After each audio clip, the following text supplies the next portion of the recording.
10 एप्रिलला ग्रहांची स्थिती अचानक बदलते आहे, ज्याचा थेट परिणाम तुमच्या नशिबावर होणार आहे.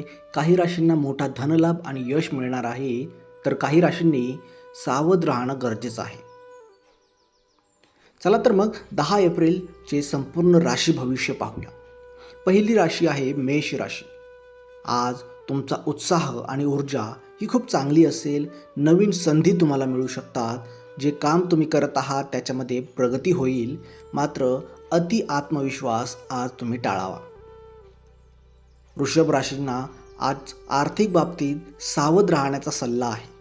अचानकपणे एखादा खर्च वाढू शकतो. तुम्ही एखादी गुंतवणूक जर आज करणार असाल तर ती गुंतवणूक तुम्ही पुढे ढकलू शकता.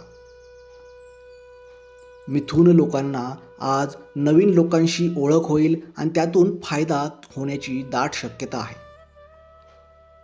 आज संवाद शक्यतो चांगला ठेवा.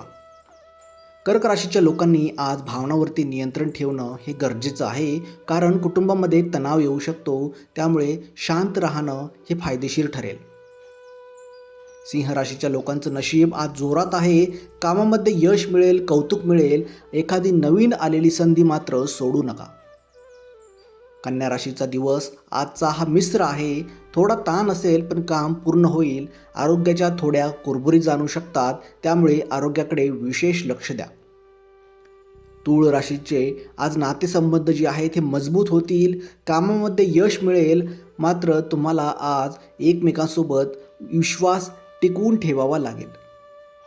वृश्चिक राशीच्या लोकांनी आज वाद टाळावेत. तणाव वाढू शकतो, त्यामुळे कुठल्याही बाबतीत संयम ठेवणं फायदेशीर ठरेल.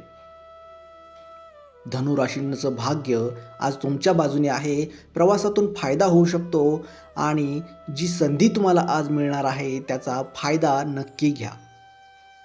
मकर राशीसाठी आजचा दिवस हा मेहनतीचा आहे. थोडा ताण येईल पण यश नक्की मिळेल. थोडं धैर्य ठेवा. कुंभ राशींना आज नवनवीन कल्पना ज्या आहेत ह्या यश देऊ शकतात. मित्रांची मदत देखील मिळेल, त्यामुळे कुठलंही काम हे पुढे ढकलू नका. मीन राशीसाठी आज मन शांत राहील. धार्मिक कार्यात रस वाढेल, त्यामुळे मोठे निर्णय आज शक्यतो टाळावेत. आज सकाळी उठल्यावरती आरशासमोर उभं राहून आज माझ्यासाठी चांगल्या गोष्टी घडणार आहेत हे वाक्य तुम्हाला 5 वेळा बोलायचं आहे. आज माझ्यासाठी चांगल्या गोष्टी घडणार आहेत. यामुळे तुमचा आत्मविश्वास वाढेल आणि सकारात्मक ऊर्जा आकर्षित होईल. जर तुम्हाला वाटत असेल की आज तुमचं नशीब जोरात आहे तर कमेंटमध्ये श्री स्वामी समर्थ लिहायला अजिबात विसरू नका आणि तुमची रास कोणती आहे हे देखील नक्की सांगा.